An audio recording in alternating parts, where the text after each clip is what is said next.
All right, let's talk about cars. You know when you see the model name and then there's that little string of letters on the trunk? SE, Limited, N-Line, XRT. It can feel like some kind of secret code. But it's not. It's actually the car's personality. And in a way, it's the driver's personality too. So today, we're going to decode that story and figure out what your car, or maybe your next car, really says about you. I mean, seriously, does this alphabet soup ever make your head spin? 'Cause you are not alone. It seems like every car company has its own set of letters, and it can feel like you're trying to solve a puzzle. What's the real difference between an SEL and a Limited? And more importantly, why should you even care? Well, here's the simple answer. A trim level is basically just a specific version of a car. Think of it like a preset menu at a restaurant. The base model, that's your main course. But as you move up the trim levels, you start adding on all the good stuff. Premium tech, a stronger engine, luxury features, all bundled together in one neat package. So, to make sense of this whole maze, we're going to break it down by looking at 4 different kinds of drivers. We'll meet the efficiency seeker, the connected commuter, the adventurous type, and the performance enthusiast. We'll see what makes them tick, and then we'll tie it all together so you can find your own perfect match. Okay, first up, let's meet the efficiency seeker. This is the driver whose #1 mission is to squeeze every single mile out of their tank or their charge.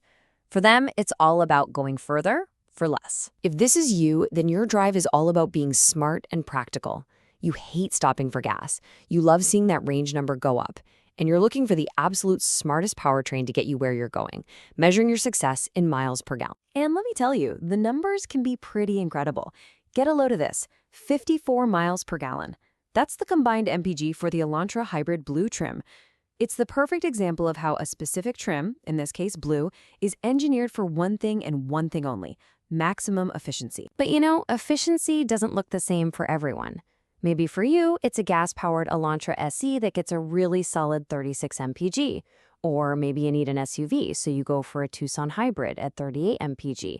Or you could just leap into the future with an all-electric Ioniq 5, which gets an astounding 114 miles per gallon equivalent. See? Lots of different ways to get there. All right, let's move on to our next driver. This is the connected commuter. For this person, their car is so much more than a car. Their commute is a huge chunk of their day, and that vehicle needs to be their mobile office, their quiet space, and just a totally seamless part of their digital life. Now, this is where you really see the power of a trim level. On the left, a base Elantra SE. It's got the essentials, right? An 8-inch screen, standard cruise control. It works. But then you jump up to the Limited trim. Suddenly, that car transforms. The screen becomes a gorgeous 10.25-inch display with nav, and you get highway driving assist, which is a total game changer for traffic. These higher trims, like the Limited, they just bundle this whole toolkit for you.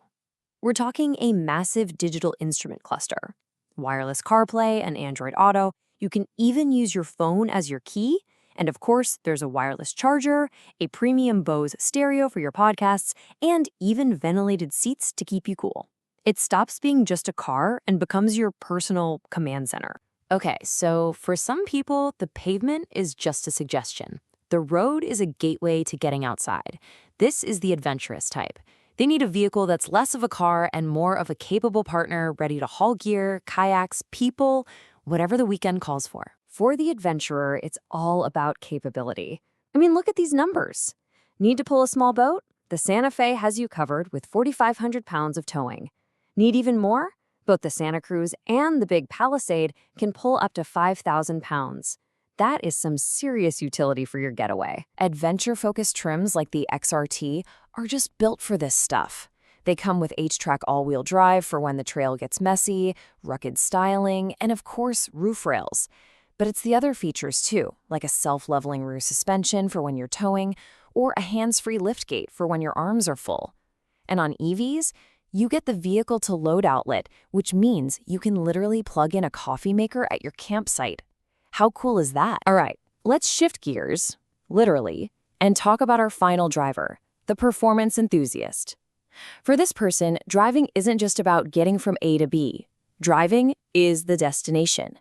They live for that feeling of acceleration, of carving a perfect corner, that connection to the machine. And nothing tells this story better than pure horsepower. Check this out. On the left, the standard Elantra SE, a perfectly capable 147 horsepower. But then, you look to the right, the Elantra N. It unleashes a wild 276 horsepower from a turbocharged engine. That's almost double. It's the same name on the back, but it is a completely different animal. And you just gotta love the names of the features. Listen to this, N-corner carving differential. That's not just some marketing slogan. It's a real piece of high-tech hardware that actively sends power to the front wheels to just pull you through a turn with insane grip. It's race car tech right in your street car. At the end of the day, performance trims like the N-Line and the full-on N are about the whole package.